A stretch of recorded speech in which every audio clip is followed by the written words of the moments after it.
신명기 23장 1절에서 25절을 읽었습니다. 여기서 1절에서 25절을 보면 공동체의 정결과 그리고 하나님의 공의에 대해서 나오고 있습니다. 1절부터 14절을 보면 총회의 정결입니다. 하나님의 공동체를 정결케 하라라고 그렇게 말씀을 하고 있습니다.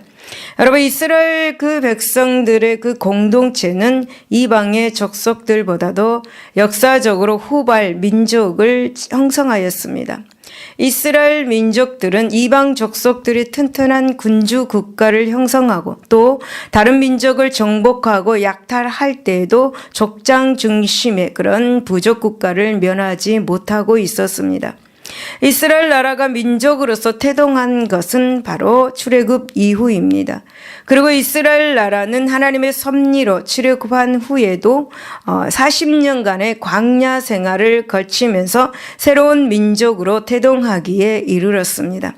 이 과정에서 하나님의 간섭이 지배적이었음을 말할 필요도 없을 것입니다.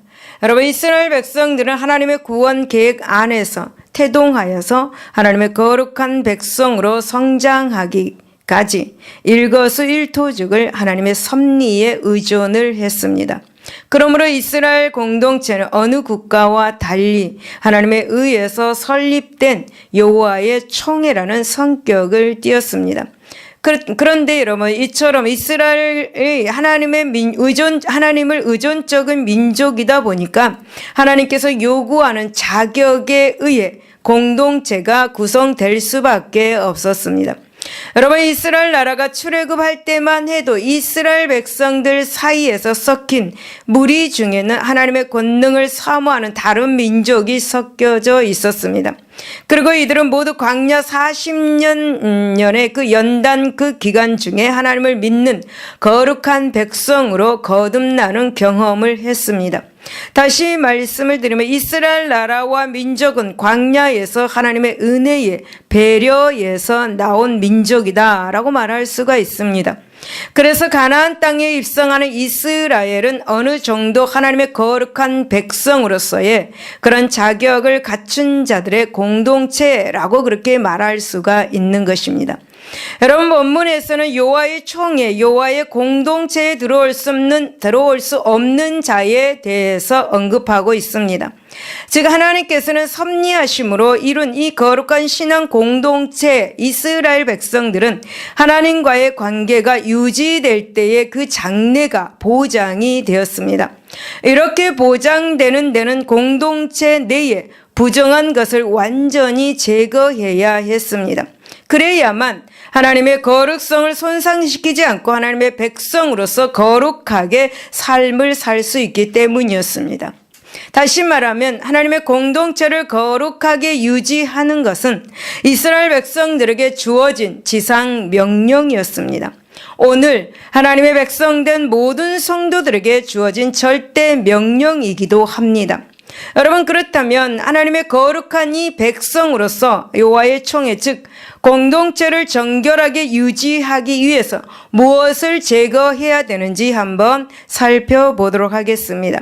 1절에서 2절을 보면 육적 부정입니다. 고환이 상한 자나 음경이 잘린 자는 여호와의 총에 들어오지 못하리라. 사생자는 여호와의 총에 들어오지 못하리니 10대에 이르기까지도 여호와의 총회에 들어오지 못하리라 라고 그렇게 말씀합니다.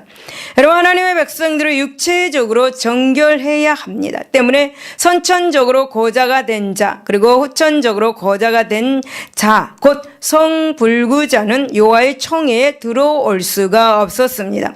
또한 건전하지 못한 부부관계로 태어난 사생자도 여호와의 총회에 들어올 수가 없었습니다. 곧 결혼은 하나님께서 창조 질서 속에서 주신 선물인데 이를 쾌락의 도구로 사용하는 가운데 태어난 자는 부정한 자로 간주해가지고 총회에 들어올 수 없었던 것입니다. 그렇습니다, 여러분. 육체적으로 온전하지 못하거나 부정한 자는 하나님의 전전에 나아갈 수가 없었습니다. 여러분, 신약에서도 사도 바울은 육체가 하나님의 영이 거하는 곳이다 라고 그렇게 말하였습니다. 그리고 예수 그리스도께서도 피 흘려 사신 새로운 피조물은 우리 성도의 몸과 영혼이다 라고 그렇게 말합니다. 그렇기 때문에 여러분 육적으로 부정한 자는 여호와의 총회에 들어올 수 없었던 것이죠. 여러분 영혼의 정결은 육적으로 드러나는 것입니다. 그러기에 육적인 건강 또한 건강한 영혼을 위해서 필요한 것이다 라는 것을 우리는 기억해야 합니다. 그래서 여러분 민수기 6장 9절에 보면 누가 갑자기 그 곁에서 죽어서 스스로 구별한 자의 머리를 더럽히면 그의 몸을 정결하게 하는 날에 머리를 밀 것이니 라고 그렇게 말씀합니다.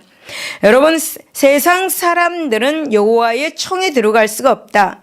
세상 사람들은 예수를 믿지 않는 사람들은 우리 공동체 안에 들어올 수가 없다라는 말과 그런 말입니다. 여러분 이렇게 이스라엘 백성들이 육체적인 정결을 강조한 이유도 바로 여기에 있습니다.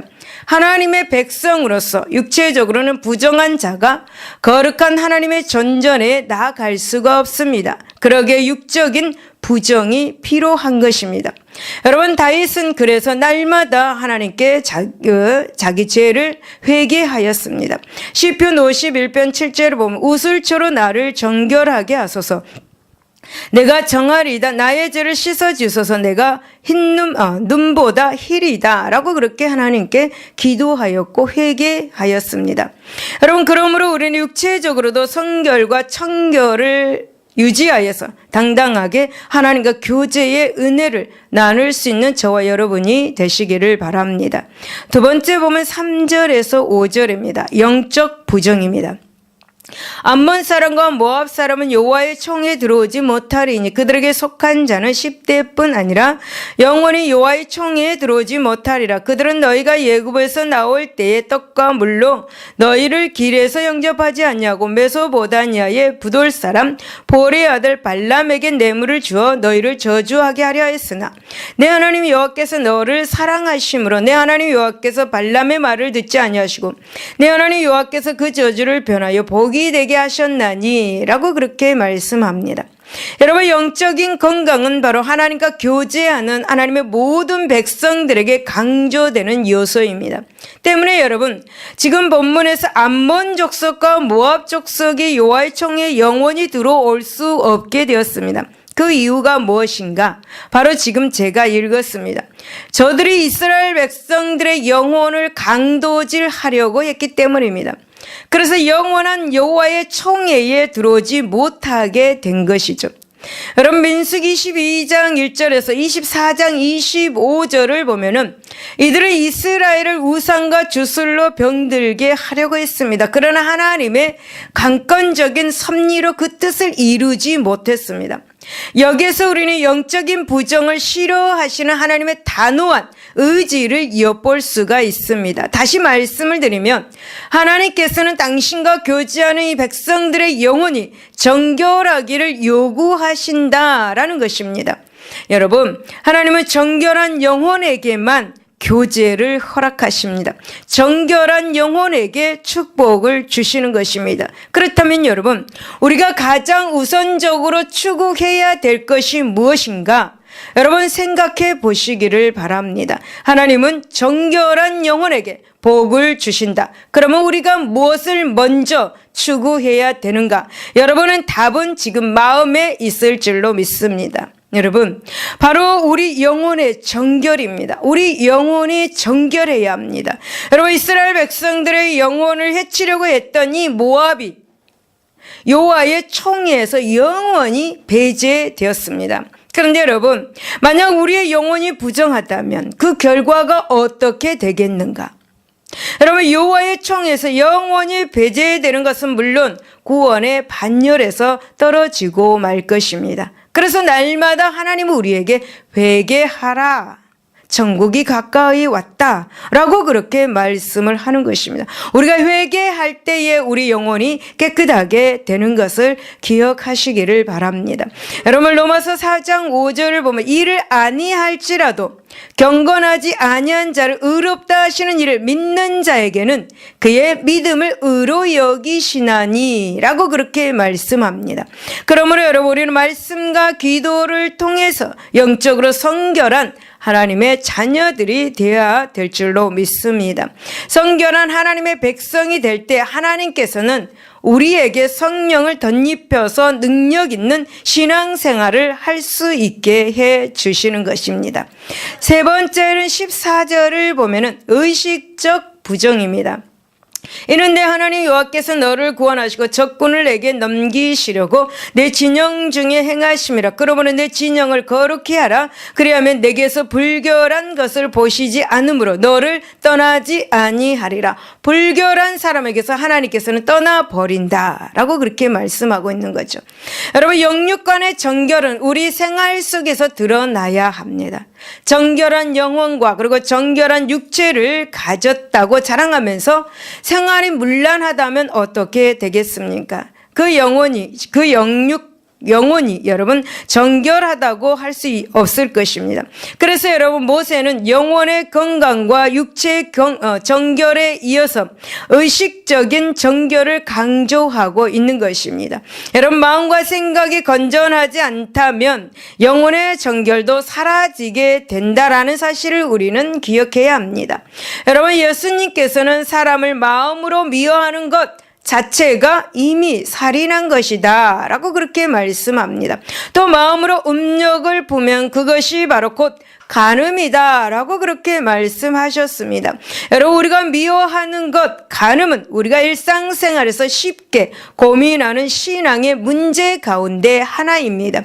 그러면서도 그것이 우리 영혼의 건강과 어떤 관련이 있는지, 그 결과가 얼마나 처참한 것인지를 기억해야 할 것입니다. 여러분, 오늘 본문을 보십시오. 의식적으로 부정한 자도 하나님의 총에 들어올 수가 없습니다. 한낱 마음속에 품은 죄된 생각이 우리를 영원히 멸망하게 할 수 있음을 경계해야 된다라고 그렇게 말씀을 하고 있습니다. 여러분, 우리는 히브리서 10장 10절을 보면 이 뜻을 따라 예수 그리스도의 몸을 단번에 들이심으로 말미암아 우리가 거룩함을 얻었다라고 그렇게 말씀합니다. 여러분, 우리는 거룩한 사람들입니다. 왜 거룩합니까? 왜 거룩합니까, 여러분? 하나님께서 거룩하기 때문에 우리도 거룩한 거예요. 하나님의 자녀이기 때문에 우리도 거룩한 것입니다. 여러분, 우리가 하나님께 죄를 회개함으로 우리가 거룩해지는 것입니다. 할렐루야. 우리는 그러한 티켓을 받은 사람들입니다. 그러므로 하나님이 거룩하심으로, 성결하심으로 우리가 성결하기 때문에 제가 우리를 틈타지 않도록 늘 회개하는 저와 여러분이 되시기를 바랍니다. 여러분, 여호와의 총회는 하나님의 백성들이 하나님과 교제를 나누는 거룩한 장소입니다. 그러므로 이 여호와의 총회에서 하나님의 영광을 보면서 교제하기 위해서는 우리는 우리 안에 있는 온갖 부정을 깨끗이 제거해야 하는 것입니다. 그러할 때에 하나님께서는 우리와 함께 하셔서 아름다운 교제를 이렇게 나누실 것입니다. 그럼으로써 영혼이 잘되고 범사가 잘되고 강건한 그런 복이 임할 줄로 믿습니다. 여러분, 15절에서 25절을 보면 자비와 국률의 법에 대해서 나오고 있습니다. 하나님의 공의와 국률에 대해서 말씀하고 있다라는 거죠. 여러분, 본문에는 이스라엘 사회에 독특한 사회법이 열거되고 있습니다.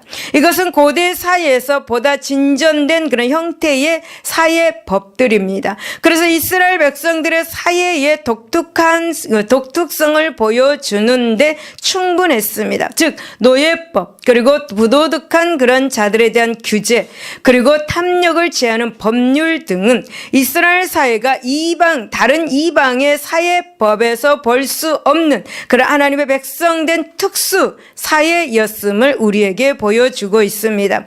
여러분, 이것을 우리는 이렇게 말할 수 있습니다. 하나님의 자비와 국률의 법이라고 이렇게 말할 수가 있겠죠. 특히 여러분, 하나님의 공의 가운데 나타난 이 하나님의 자비와 그리고 그 국률은 이스라엘 백성들의 불순종하고 또 하나님을 거역하는 그런 역사를 거듭하는 그 가운데서도 하나님의 구원의 역사가 지속될 수 있었던 원동력이 되었습니다. 그 원동력이 바로 하나님의 자비와 긍휼이었다라는 것이죠. 여러분, 사실 인간은 아담의 범죄 이후에 부패한 그런 속성을 가지게 되었습니다. 그래서 틈만 나면 하나님을 거역하고 불순종을 하는 그런 형태를 거듭해 왔습니다. 그럼에도 불구하고 하나님의 사랑과 그 자비는 여전히 그 백성들 위에 비추고 있습니다. 그 하나님의 사랑과 자비는 오늘날에도 우리에게 여전히 비추고 있는 것입니다. 여러분, 그런즉 우리가 오늘 예수 그리스도의 은총 가운데 살고 있는 것은 전적으로 하나님의 자비와 하나님의 긍휼 때문인 것을 믿으시기를 바랍니다. 여러분, 우리는 하나님의 은혜가 아니고서는 단 하루도 살 수 없는 그런 존재입니다. 그러므로 여러분, 우리는 본문을 통해서 이스라엘 사회를 온전히 유지하기 위해서 세심한 그 관심을 기울이시는 하나님의 자비와 그리고 그 긍휼을 볼 수 있어야 할 것입니다. 그렇다면 본문에 나타난 이 하나님의 자비와 긍휼은 무엇인가 살펴보도록 하겠습니다. 15절에서 16절을 보면 억압받는 자에게 자유를 주신 하나님을 볼 수가 있습니다. 종이 그의 주인을 피하여 내게로 도망하거든 너는 그의 주인에게 돌려주지 말고 그가 내 성읍 중에서 원하는 것을 택하는 대로 너와 함께 내 가운데서 거주하게 하고 그를 압제하지 말지니라 라고 그렇게 말씀합니다. 여러분, 도망쳐 나온 노예는 다시 주인에게로 되돌려 보내서는 안 된다라고 그렇게 말씀하죠. 이것은 거룩한 땅 가나안에서는 억압받는 자가 바로 자유함을 얻는 것이다 라고 말할 수가 있는 것입니다. 여러분, 도망쳐서 나온 노예는 이 가나안 땅에서 자리 잡고 살 수 있도록 모든 편의를 제공해야 한다고 그렇게 본문에서 말씀합니다. 여러분, 다시 말씀을 드리면 이스라엘 노예를 자유인으로 수용하고 이스라엘 공동체의 그 일원으로 자리 잡도록 도와주어야 된다라는 것입니다. 그렇다면 여러분, 오늘날도 마찬가지입니다. 여러분, 불신자가 교회에 왔을 때에 우리들은 그가 신앙의 성장을 이룰 수 있도록 그를 도와주어야 하고 배려해 주어야 하는 것입니다. 여러분, 거룩한 땅에서 차별이나 억압이 없었습니다. 여러분, 이처럼 우리 성도의 우리들의 이 공동체에서는 불신자를 수용하되 차별이나 다시 정죄하는 일이 발생해서는 안 된다라는 사실을 본문에서 말씀해 주고 있습니다. 관심을 가지고 사랑을 가지고 교회에 처음 나오는 이 새신자들을 돌봐주어야 된다. 할렐루야. 새로운 분들이 교회에 왔을 때 서로 인사도 하고 서로 기도도 해주고 때로는 한 주간에 또 전화도 한 번씩 해주고 교제를 나누어야 한다라는 것입니다. 여러분, 우리는 그들이 교회 밖으로 나가지 않도록 관심과 사랑을 베풀어 주어야 하는 것입니다. 여러분, 교회는 불신자 다른 종교를 가진 자들에게 진정한 피난처가 되어야 된다. 할렐루야. 그리하여서 여러분, 억압받는 자에게 자유를 주신 하나님의 뜻을 실현하는 저와 여러분이 되시기를 바랍니다. 할렐루야. 두 번째 17절에서 18절을 보면은 음란죄에 대한 공의로우신 하나님을 볼 수가 있습니다. 여러분, 17절을 보면 이스라엘 여자 중에 창기가 있지 못할 것이요 이스라엘 남자 중에 남창이 있지 못할지니 창기가 번 돈과 개 같은 자의 소득은 어떤 서운하는 일로든지 내 하나님 여호와의 전에 가져오지 말라. 이들은 다 내 하나님 여호와께 가증한 것이다 라고 그렇게 말씀합니다. 여러분, 죄에 대한 하나님의 태도는 단호한 것을 볼 수가 있습니다. 여러분, 하나님께서는 이스라엘 신앙 공동체에 대해서 눈꼽만큼의 죄도 허용하시지 않습니다. 음행에 관해서도 마찬가지입니다. 특히 여러분, 이 음행은 선한 일을 메마르게 합니다. 또 민족의 그런 정신적 그런 육체적 순결을 빼앗아가고 또 신앙을 위선으로 변질시키는 것이 바로 음행입니다. 여러분, 음행은 사람다운 감정을 말살시키고 사랑으로 맺어진 이 가정을 파괴하는 것이 바로 음행입니다. 여러분, 음행은 육적 욕망의 포로가 된 자입니다. 이 가엾은 이 영혼은 짐승의 본능만 남기고 인간의 모든 것을 파괴시켜 버리는 것이 바로 음행입니다. 그러므로 여러분, 공의로우신 하나님 앞에서 음행이 정당화될 수는 없는 것입니다. 여러분, 하나님의 공의라고 한다면 여러분, 이 공의가 무엇인지 아십니까? 공의 뭔지 아십니까? 여러분, 이 공의란 무엇인가? 바로 공의는 선과 악을 정확하게 분별하는 이 하나님의 거룩한 성품 가운데 하나인데, 심판, 법, 그리고 권리, 정의 등으로 해석할 수 있는 용어입니다. 즉, 이 공의는 하나님의 완전하고 의로운 법을 기준으로 잘못된 것이나 잘된 것을 가감없이 판단하고 심판하는 행위를 말하는 것이 바로 공의입니다. 그리고 동시에 하나님의 인간을 판단하시는 도덕적 기준으로 이해할 수가 있습니다. 여러분, 이사야 26장 7절을 보면은 의인의 길은 정직함이요 정직하신 주께서 의인의 첩경을 평탄하게 하시는도다. 이게 바로 공의입니다. 여러분, 저 하나님의 공의는 미가서 3장 8절을 보면 택한 백성의 삶을 규정한 하나님의 의로운 법, 즉 공법을 가리키는 데도 사용이 되고 있습니다. 그리고 이사야 1장 17절, 그리고 에레미야 22장 16절에 보면 하나님의 백성이 마땅히 수행해야 할 이 선과 그리고 사랑이라는 의미로도 사용이 되었습니다. 여러분, 공의는 히브리어로는 체다카라고 말하는데, 이 체다카는 의, 공의, 정의를 말합니다. 그런데 개역 개전판에서는 하나님의 의로우심을 나타내거나 하나님의 백성들의 그런 올바른 마음 자세나 삶의 태도를 강조할 때 주로 이렇게 사용되었습니다. 또한 사회나 국가 제도적 차원에서도 언급될 때는 주로 공의가 아니고 정의로 표현으로 구분하여서 사용되는 그런 경향이 있습니다. 한마디로 말씀을 드리면 공의는 하나님은 깨끗한 자에게 하나님의 깨끗함을 나타내 주시고 정직한 자에게 하나님의 정직함을 나타내 주시는 것, 그것이 바로 하나님의 공의다라고 그렇게 말하는 것입니다.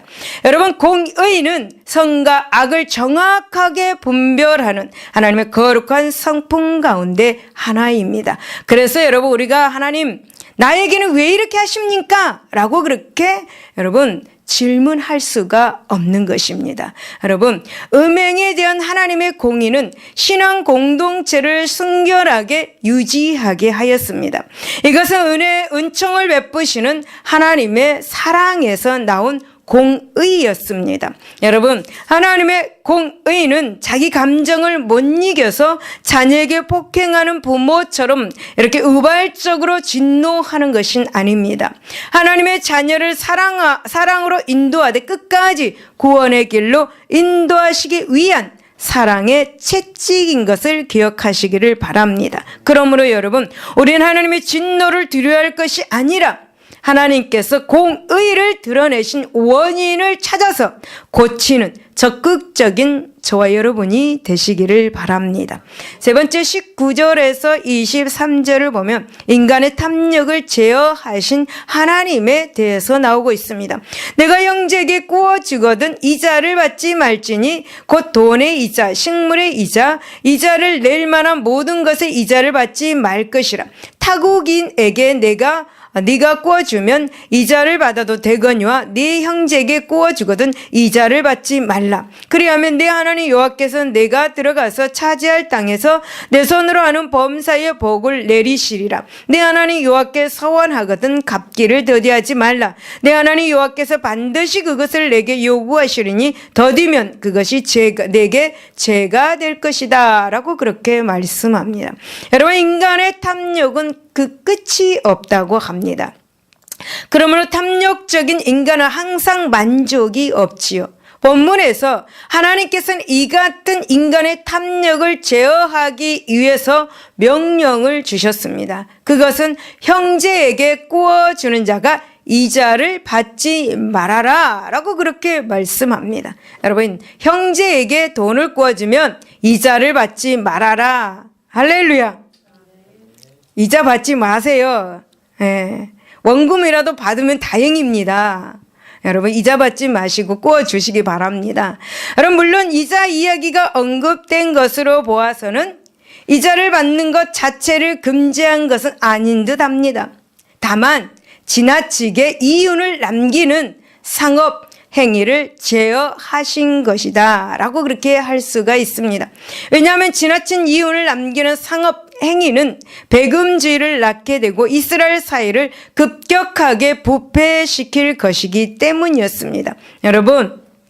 때문에 여러분 하나님께서는 지나친 이윤 추구보다 하나님께 선한 것을 성실히 이행하는 것을 더 강조를 하셨습니다. 다시 말씀을 드리면 하나님께서는 이스라엘 백성들의 부패의 그 길을 갈 것이 아니라 하나님을 의지하고 하나님에 대한 의무를 충실히 실행하는 백성이 되도록 하신 것입니다. 여러분 모든 많은 교회 안에서 성도들끼리 돈을 주고받고 꾸어주고 뭐 이렇게 하는 것을 볼 수 있는데요. 그런 것을 좀 안 했으면 좋겠습니다. 성도에게 돈을 꾸어주고 못 받는 것들이 너무 많습니다. 하나님의 은혜로 나에게 그냥 그것을 줘라고 그렇게 생각하는 부분들이 너무나 많습니다. 그래서 여러분 성도끼리 돈을 꾸어주고 받고 이런 건 하지 마시고 만약에 꾸어달라 그러면 그냥 주세요. 꾸어주고 싶으면 그냥 준다라고 생각을 하고 주세요. 그렇게 안 된다면 꾸어주지 마세요. 여러분 지금 성경에서 그렇게 말씀하고 있는 거예요. 그리고 이 성도에게 돈을 꾸어주면 주게 된다면 아까 제가 말씀드렸듯이 이윤을 받지 마세요. 그것으로 인해서 또 시험 당하고 또 그 사람은 또 교회에서 나갈 수밖에 없는 그런 입장이 되는 것을 제가 많이 보았습니다. 그래서 여러분 제가 말씀드렸듯이 성도 간에 돈을 꾸어주고 받고 이런 거는 하지 마시기를 바랍니다. 여러분 여기에서 배금주의라고 그렇게 제가 아까 말씀을 드렸는데요. 이 배금주의가 무엇입니까? 여러분 배금주의. 이 배금주의는 바로 돈을 가장 소중한 것으로 여기는 것. 돈을 가장 소중한 것으로 여기서 지나치게 돈에 집착하는 주의, 그리고 황금 만능주의 또는 물질 만능주의라고도 말할 수가 있습니다. 돈을 삶의 가장 중요한 가치로 여겨서 모든 것을 돈과 연결시켜서 돈이면 다 된다. 돈이면 무엇인지 할 수 있다는 돈, 제일주의를 말하는 것이 바로 배금주의라고 그렇게 말합니다. 여러분 인생의 목적 역시 인생의 목적이 뭡니까? 돈을 많이 벌어가지고 편하게 사는 것. 어떻게 생각하세요? 부인합니까? 제가 지금 여러분한테 말하는 것이 부인합니까? 여러분 돈을 많이 벌어서 편하게 사는 것, 행복하게 사는 것. 인생 목적 역시 돈을 모으는 데 두고 있습니다. 그렇기 때문에 심할 경우에는 이것이 정말 심할 경우에는 돈을 신격화하는 현상이 일어나기도 합니다. 그래서 여러분 하나님은 지금 말씀하죠. 물질을 꾸어주지 말아라. 이윤을 받지 말아라. 라고 그렇게 말씀하고 있는 것입니다. 여러분 그렇기 때문에 오늘날 이 배금주의는 하나님을 멀리하게 하는 가장 큰 주범 기억하시기 바랍니다. 여러분 물질의 눈이 어두워진 자들은 영혼을 위한 준비를 하지 않습니다. 돈밖에 보이지 않습니다. 하나님이 보이지 않습니다. 이웃이 보이지 않습니다.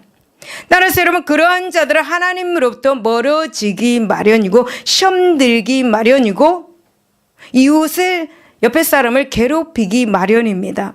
그러므로 여러분 우리는 인간의 탐욕을 제어하시는 하나님의 뜻을 쫓아서 세상보다 하나님을 더욱 사랑하는 제 우선순위가 바로 하나님을 사랑하는 그런 저와 여러분들이 되시기를 바랍니다. 여러분 하나님께서 주신 이 공의와 긍휼의 법은 우리가 일상생활에서 쉽게 부딪히는 문제에 대한 답을 이렇게 주고 있습니다.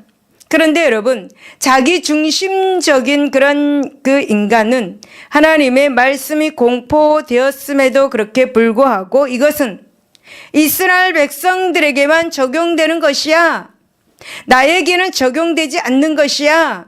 오늘 본문의 말씀은 이스라엘 백성, 구약의 이스라엘 백성들에게만 적용되는 것이야. 오늘날 나에게는 적용되는 것이 아니야. 라고 변명도 하는 성도들도 있습니다. 그러나 여러분, 하나님의 신앙생활에서도 여전히 지켜야 할 진리가 바로 이것입니다.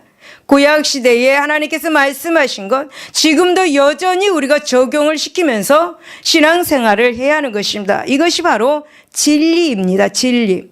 그런즉 여러분, 우리는 하나님의 공의와 긍휼이 오늘 이 땅에 실현될 수 있도록 우리는 늘 기도하고 노력해야 될 줄로 믿습니다. 할렐루야. 기도하겠습니다.